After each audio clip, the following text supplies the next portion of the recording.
Sobat Pangan, selamat pagi. Bertemu kembali dengan saya Sugiatmi di YouTube channel Badan Pangan Nasional.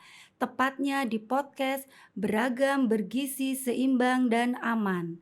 Saatnya kita bicara pangan. Ayo wujudkan pangan kuat Indonesia berdaulat. Kali ini kita kedatangan seorang tamu yaitu Dr. Putri Sakti Dwi Permanasari, Master Gizi Spesialis Gizi Klinik, yang akan membahas satu topik menarik dari Badan Pangan Nasional, yaitu terkait dampak pangan yang tidak aman bagi kesehatan.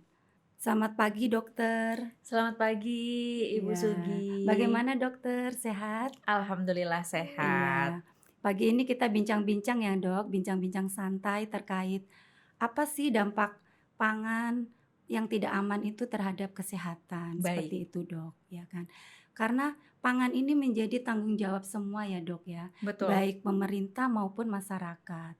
Apalagi pemerintah itu sangat menjamin terkait keamanan pangan yang beredar di masyarakat, seperti itu ya dok ya. Betul. Iya. Eh, jadi gini Dok, apa sih kaitan antara keamanan pangan, terus dengan gizi dan kesehatan Dok? Sebagai dokter, profesinya sebagai dokter ahli gizi ya Dok ya, gizi Betul. klinik nih Dok. Iya, Mungkin baik. bisa diceritakan, bisa dijelaskan Dok ini apa kaitannya antara keamanan pangan, gizi dan kesehatan Dok?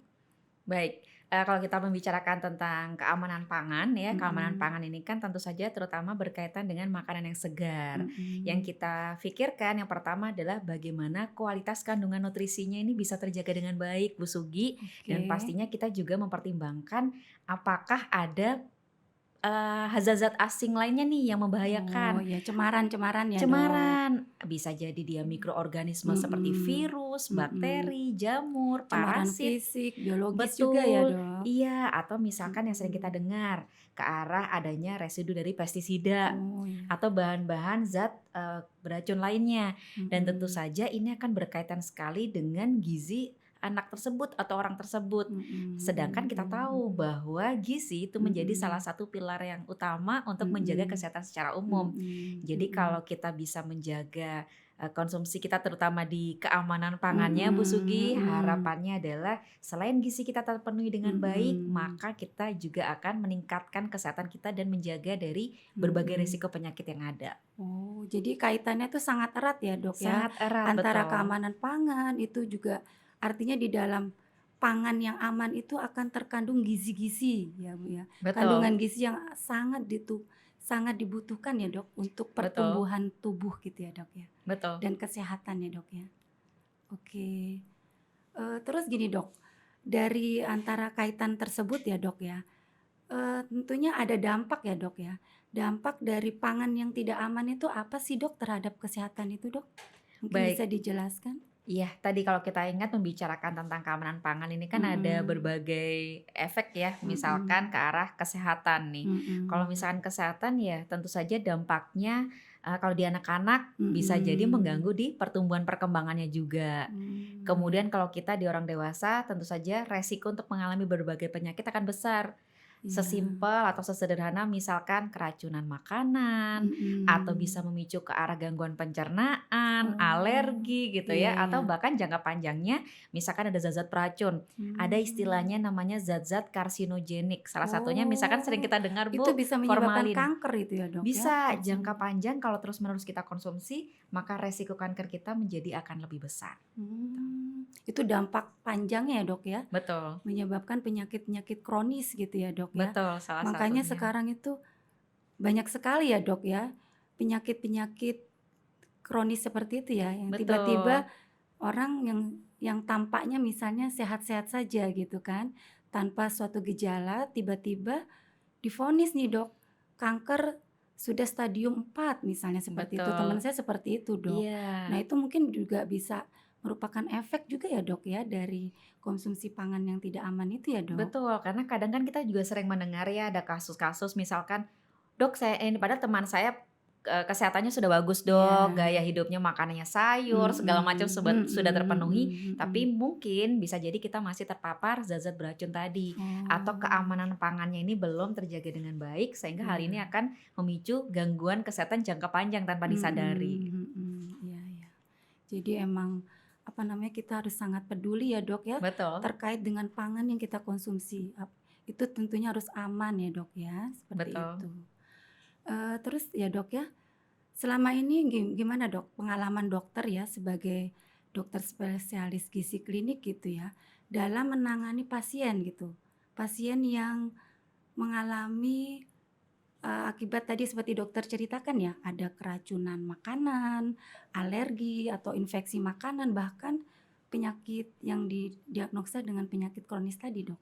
Iya, biasanya kita pastinya kalau setiap pasien Bu Sugi, kita Mhm. pasti akan mengawali dengan istilahnya anamnesa. Anamnesa ini kita tanya Mmm, jawab ya, riwayatnya bagaimana, oh, gaya hidup terutama yang berkaitan dengan keamanan pangan ini kan gaya hidupnya mhm. seperti apa gitu Iya, ya. iya. Apakah misalkan dari sesimpel pemilihan makanannya segar atau tidak, Mmm, bagaimana mereka mengolahnya benar atau tidak, atau bahkan mhm. cara membersihkannya betul atau tidak gitu. Oh, Sehingga akan membuat kita ini tahu kira-kira penyebab keracunannya atau penyebab penyakit yang sedang dia, alami saat ini karena keamanan pangan yang mana nih yang harus kita perbaiki. iya, iya. Kemudian juga pastinya nanti kita akan menambahkan dengan pemeriksaan fisik ya, Bu, ya. Karena Mhm, pemeriksaan mhm, fisik mhm. ini menjadi tombak istilahnya buat para dokter, kita akan bisa menerapi dengan lebih tepat pasien tersebut, gitu. Mhm, Sambil mhm. tentunya pasti kita akan tutup dengan edukasi.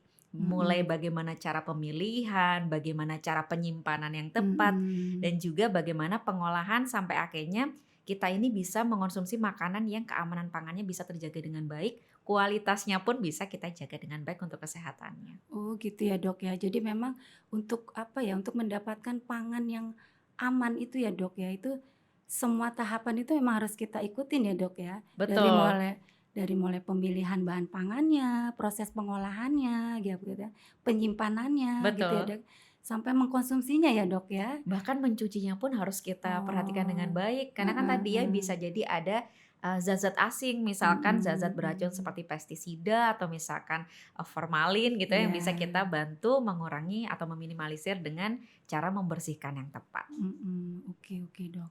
Sangat menarik ya, Dok, ya, ini pengalaman-pengalaman dokter didukung dengan apa namanya, dokter sebagai seorang ahli spesialis gizi klinik ya, Dok, ya. Terus yang selanjutnya, Dok, ini bagaimana sih cara dokter gitu ya mengenali pangan segar itu untuk aman dikonsumsi, Dok? Baik, biasanya kita akan Heeh, melihat dari segi fisiknya ya, Bu, ya. Salah satunya mhm. adalah apabila kita melihat adanya perubahan warna nih paling tidak. Pasti Oh, kita harus visual ya, Dok, ya? visual, kita harus Heeh. melihat bahwa oh ternyata ada perubahan warna nih. Contoh kita Mhm, misalkan dari mhm. ikan kalau kita beli di pasar, lihat Mhm, insangnya karena kalau mhm, segar pasti warnanya merah, mhm, berlendir gitu ya. mhm, Tapi kalau misalkan mhm, sudah mulai ke arah mulai kayak kecoklatan, berarti kita harus mulai mhm. sadar, oh ini udah mulai nggak segar. Os Kita coba cari entah di penjual yang lain atau di ikan-ikan mhm, yang lain, misalkan seperti itu. mhm, Atau yang mhm. kedua bisa jadi dari segi aroma, Bu. Oh, Pastikan ya, kalau misalkan ya, dia masih fresh atau masih segar, mhm, aromanya tidak terlalu tajam, heeh, tidak terlalu menyengat. iya, Apalagi kalau misalkan produk, segar tersebut ada tambahan misalkan formalin dan lain-lain, oh, kan ya, pasti pasti baunya baunya itu berbeda. ya, Dok, iya, iya, Betul betul, gitu. betul, Jadi, ini bisa menjadi salah satu betul, tanda juga bahwa makanan iya, tersebut tidak segar. iya, iya, Atau yang ketiga misalkan dari segi, ini apa namanya, biasanya rasa. Biasanya misalkan di mhm, buah atau sayur ya gitu, kalau heeh, misalkan di buah ya rasanya itu tidak sesegar biasanya. Misalkan oh, asamnya pasti berbeda ya, iya, misalkan iya, kita membeli sebuah stroberi. Kalau mhm, misalkan dia sudah agak, layu pasti rasanya tidak, sesegar kalau misalkan kita mhm, membeli yang mhm, baru saja dipetik, paling tidak dalam waktu dekat gitu. mhm, mhm. Jadi itu adalah tips-tips dokter ya, bagaimana cara memilih, bukan tips sih tadi itu bagaimana cara memilih pangan ya, Dok, ya, yang Betul. aman seperti itu ya. Baik, Dok, ini ada pertanyaan, Dok, dari sobat pangan Instagram nih, mengajukan beberapa pertanyaan ya, Dok, ya. Baik. Jadi gini, Dok, di pasaran itu kan banyak pangan ya, Dok, yang beredar gitu ya. Apalagi Jakarta nih, Dok, ya. Pangan yang didatangkan itu tentunya dari luar daerah seperti itu ya, Dok, ya. Dan kita tahu untuk mendapatkan pangan yang segar, yang aman itu tidak mudah ya, Dok, ya, seperti Betul. itu, heeh. pastinya dari sisi mulai budidaya seperti itu ya, sampai pasca panennya itu kan pastinya di situ ada beberapa bahan kimia yang ditambahkan, Dok. Jadi Betul. kemungkinan untuk pangan segar yang, apa namanya, ada residu pestisidanya, bahkan yang mengandung formalin itu kan banyak sekali ya, Dok, ya, Betul. beredar, gitu. Karena kita melihat ya, untuk sayur dan buah yang dijual di pasar gitu ya, itu berhari-hari masih tampak segar seperti itu, Dok. Nah, ini bagaimana sih, Dok, cara penanganan untuk pangan segar ini sebelum kita konsumsi, Dok, supaya tetap aman seperti itu? Baik, pastinya ini ya Bu Sugi, yang pertama kita harus mengingat bahwa pemilihannya harus yang tadi sempat disampaikan. Kita Mhm, melihat bagaimana visualnya, baik itu mhm, warnanya, apakah dia masih segar atau tidak, dari mhm, aromanya gitu ya. mhm, Atau misalkan tadi, kalau misalkan kita boleh mencicipi contoh buah, kita bisa nih gitu. Cuman kan mhm, bahayanya kita nggak tahu ada residu pestisida atau tidak. mhm, Jadi pastikan untuk bahan pangan segar tersebut heeh. tidak lupa untuk dibersihkan. Contohnya kalau Oh misalkan gitu kita ya, beli Dok, ya, heeh. buah-buahan. Jadi jangan langsung dimakan gitu aja ya, Dok, ya? Kita kan kadang kan ini ada buah nih gitu kan, heeh, Ya, yang bahkan misalnya anggur nih ya, Dok, ya, betul. itu yang sama kulit-kulitnya tuh sebaiknya dikupas apa kita makan tuh, Dok? Nah, ini yang harus kita lihat dulu nih, Bu. Mhm, Sebetulnya memang paling bagus ya untuk kesehatan, mhm, untuk vitamin, mineral, serat, dan antioksidan tuh paling banyak di kulit buah. iya, Tapi kita kan juga pengen meminimalisir ya tadi seperti residu mhm, pestisida atau misalkan mhm, zat-zat beracun lainnya. Jadi mhm. jangan pernah lupa untuk mencucinya dengan benar. Misalkan Oh, jangan lupa mencucinya di air yang mengalir. oh gitu ya, Karena kan kalau Dok? kita rendam dalam bak, pestisidanya juga masih numpuk di situ Heeh, aja. akhirnya Tapi nempel lagi ya, Dok, ya? betul. Nempel Kalau air lagi. mengalir ini kan harapannya bisa terbuang dengan baik ya, Bu, Mhm, ya, iya gitu. iya, Atau misalkan kalau kita ingat kan ada buah-buahan yang juga dilapisi dengan seperti wax atau iya lilin ya, iya, Bu, Dok, yang iya. cukup mengkhawatirkan buat orang-orang nih. Iya, Tapi Dok, sebetulnya menurut, FDA ya atau Food mhm. Drug Association yang juga dia berperan sekali dalam pemilihan apakah ini aman atau tidak, sebetulnya Oh, kalau lilinnya tersebut dari bahan, misalkan yang dari serangga, ada serangga betina gitu, Bu, atau misalkan dari daun-daunan tuh oh, relatif masih aman. Tapi heeh. kan kita nggak bisa membedakan Iya, Dok, kita ya, nggak bisa gitu. heeh. Betul, jadi Gimana paling itu, Dok? ya paling aman sih biasanya tetap boleh dicuci di air hangat dulu, karena kan lilin Oh, tuh relatif lebih mudah meleleh ya, heeh nanti heeh. kita tetap cuci di air yang mengalir, Iya iya, gitu. Terus nanti ya mhm, kita konsumsi, tapi kalau mhm, misalkan masyarakat tetap khawatir, mhm, boleh dipertimbangkan untuk ya dikupas kulitnya, tapi untuk mhm, buah-buahan yang mhm, lain harapannya tidak perlu, segitunya mhm. ya, Bu. Contohnya misalkan anggur kan tidak dilapisi dengan lilin, jadi asalkan kita Oh, cuci dengan baik sebetulnya relatif akan bisa kita konsumsi iya. secara langsung. Oh gitu ya, Dok. Iya sih, Dok. Pengalaman saya sendiri tuh kalau misalnya apel tuh, Dok, ya, Iya, karena pernah bener nggak sih ini dilapisi oleh lilin gitu kan, itu saya coba gitu, Dok, saya kerik pakai pisau gitu memang keluar putih-putihnya kayak lilin, Dok, gitu, betul. Dok, gitu. Iya, karena itu Seperti memang itu. salah satu cara untuk bisa menjaga, kualitasnya, Bu, Oh, gitu. Agar tapi tidak sebenarnya itu disarankan atau tidak sih, Dok, seperti itu? iya, kalau pada beberapa buah-buahan tadi, Badan Pangan dari internasional pun sebetulnya Mhm. sudah membolehkan gitu, Oh Bu, gitu ya, Dok, ya. asalkan yang memang bahan-bahannya ini terdaftar Memenuhi ya, aman. Dok, ya, Betul, contohnya aturan-aturan tadi heeh. yang lilinnya ini terbuat dari, bagian dari serangga betina ini relatif aman, Mmm, atau misalkan dari jenis daun-daunan gitu. mhm Tapi balik mhm. lagi karena kita tidak bisa tahu ya bedanya, boleh Mhm. dipertimbangkan untuk dicuci di air hangat, nanti dilanjutkan di Mhm. air mengalir. Dengan harapan bisa membantu membersihkan. Atau kalau sekarang kita lihat kan ada juga ya deterjen khusus buah gitu, itu cukup Mmm, membantu juga agar kita tidak iya. terlalu khawatir. Atau pilihan lain kita bisa memilih misalkan produk, bahan pangan segar yang memang sudah organik. Jadi kita makin yakin nih tidak ada tambahan pestisida di sana, misalkan seperti itu.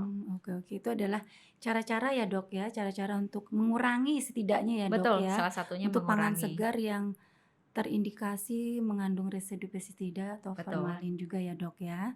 Baiklah sobat pangan, ini juga ada pertanyaan lagi, Dok, dari sobat pangan Instagram. Eee, Gini, Dok, kan banyak ya, Dok, ya, masyarakat Indonesia khususnya orang Jawa Barat nih, orang Sunda gitu ya. Mereka itu suka, Dok, makanan yang bentuknya mentah, Dok. Lalapan gitu ya, Dok, ya. Iya. Heeh, misalnya sayur gitu kan. Saya juga bukan orang Sunda, tapi saya juga suka Iya. lalapan gitu, Dok, ya. Nah, itu gimana itu, Dok?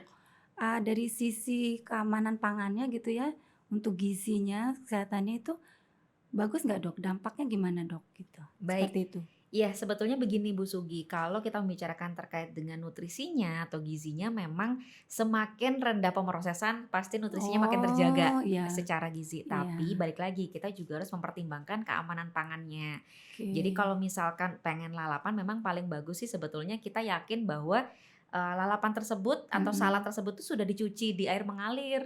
Jadi mungkin kalau di rumah Oh, sih relatif lebih aman ya, kalau kita beli di luaran ya kita tidak bisa tahu sebetulnya apakah dicuci dengan mhm. baik atau dicucinya di baskom sehingga tanpa kita sadari residu pestisidanya juga sebenarnya relatif masih Iya, banyak, lebih ke arah heeh, sana. Nah, apa mhm, yang terjadi ketika mhm, apabila ada paparan residu tadi misalkan karena mhm. pestisidanya tidak dicuci dengan baik, ya otomatis Oke, jangka panjang ke arah kesehatan bisa akan terjadi. Sebetulnya untuk mhm, relatif ke arah keracunan pangan kan relatif jarang ya Bu, karena kan pasti dia mhm. butuh dosis yang besar nih kalau keracunan dari Oke, pestisida. mhm. Tetapi kalau misalkan jangka panjang dari pestisida yang kita khawatirkan resiko ke arah penyakit, Iya, salah yang satunya tadi itu, tadi ke heeh. arah kanker atau Iya, kalau misalkan di ibu hamil gitu ya, khawatirnya bisa mmm, menjadi salah satu resiko anaknya mengalami autis dan lain-lain. Ini yang oke pengen kita Dok, ya. cegah. Jadi Iya iya, harapannya tidak hanya mempertimbangkan gizinya saja, tapi juga iya sampai keamanan pangannya bisa iya dijaga dengan baik. iya. Intinya tuh lebih ke proses penanganannya ya Dok ya, sebelum Betul, dikonsumsinya itu ya Dok ya, betul. dicuci dengan benar, menggunakan air yang mengalir, yang bersih, seperti itu ya Dok ya, Betul. untuk Kemudian juga untuk mengurangi penyimpanannya, heeh, misalkan kalau untuk yang segar atau mentah sebaiknya tidak pernah dijadikan satu tempat, misalkan di kulkas gitu ya, tidak bersamaan dengan yang matang, sehingga tidak ada kontaminasi. silang ya Dok? Betul, kontaminasi silang dari bakteri atau Mhm. virus tadi gitu. Oh, iya iya iya. Iya, bagus sekali ya. Ini pertanyaan dari Sobat Pangan dan penjelasan dari Dokter Putri seperti itu ya. Ini terakhir nih Dok, Baik. heeh. Apa sih pesan dan tips dokter gitu ya, selaku spesialis gizi klinik gitu ya, dalam memilih pangan yang aman nih Dok, biar Sobat Pangan ini paham nih Dok ya kan, agar pangan yang dikonsumsi itu aman dan mendukung untuk apa, mendukung untuk proses produksi, keberlanjutan, generasi yang akan datang nih, Dok. Baik. Jadi kalau kita pertimbangkan tadi ya beberapa tipsnya adalah yang pertama kalau kita membicarakan bahan pangan segar, Mhm, pastikan agar kita melihat kualitasnya ini terjaga dengan baik.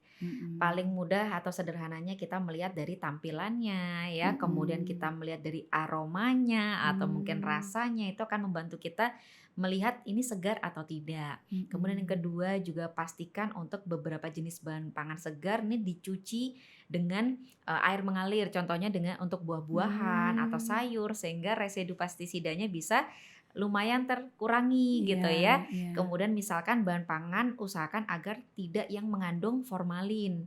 Nah, kalau mhm, formalin ya kita cari cara-cara misalkan kita rendam dengan misalkan dengan air nih bisa mengurangi oh, 60% walaupun tidak bisa 100%. iya Bahkan iya kalau lebih iya, bagus Dok, lagi kalau iya, membicarakan formalin tidak dikonsumsi gitu ya. iya iya, Cuman kan kadang kita tidak semua mhm orang tahu nih iya, ciri-ciri formalin gitu ya. mhm, Kemudian juga pastikan untuk penyimpanannya juga lebih tepat gitu ya. mhm, Kita harus memperhatikan tidak ada kontaminasi antar jenis makanan, kemudian juga kita mhm, pastikan agar makanan tersebut ini tepat. Ada yang bisa di kulkas, ada yang tidak. Dengan harapan oh, iya tidak iya, tidak salah iya pemilihan iya, tempat heeh, penyimpanannya ya, sehingga iya tidak iya, mudah Dok, rusak, iya misalkan iya, seperti betul itu betul, Bu. Dan pastinya dengan penyimpanan yang tepat, dengan pengolahan yang tepat juga iya. penyajiannya, kita ini sebetulnya membantu agar tidak mudah rusak Iya juga. iya, Jadi untuk Dok, nutrisinya pun juga akan terjaga dengan baik. mhm, Dan kalaupun kita mau memilih, istilahnya memang kita ada mhm. kemudahan ke arah sana, boleh dipertimbangkan untuk memilih yang organik yang memang kita sudah yakin Oh, lebih rendah ya iya resiko untuk terpapar residu pestisida. iya, tapi memang organik juga secara harga ya, Betul. Dok, Nah, tadi ya, secara harga kalau lumayan juga memang ya, ada Dok, ya. aksesnya gitu ya. Kalau Oke memang tidak ada oke, ya kita bisa minimalisir sebetulnya mhm, tadi ya. oke oke, Dok. Terus gini, Dok, Iya. juga pernah, Dok, itu misalnya bahan pangan itu direndam dengan garam atau dengan air cuka, itu juga bisa mengurangi ya, Dok, ya?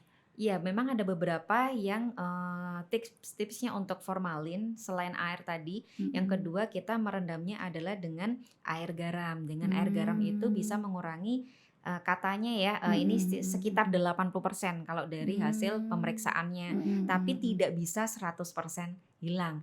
Nah, Oh, kita iya lihat iya. lagi, nah kadar 80% itu dari dosis berapa gitu Iya kan. iya. Nggak bisa kita, Iya, "Ah, Dok. tinggal 20% berarti aman." Belum Heeh. tentu juga, tergantung Iya. seberapa banyak juga yang berikan.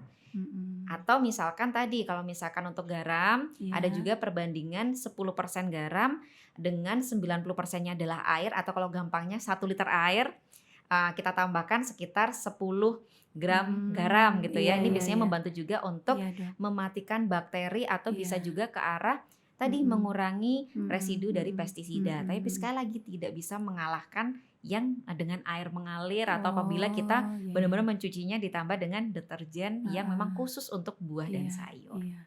Ya sangat menarik banget ya, Dok, ya.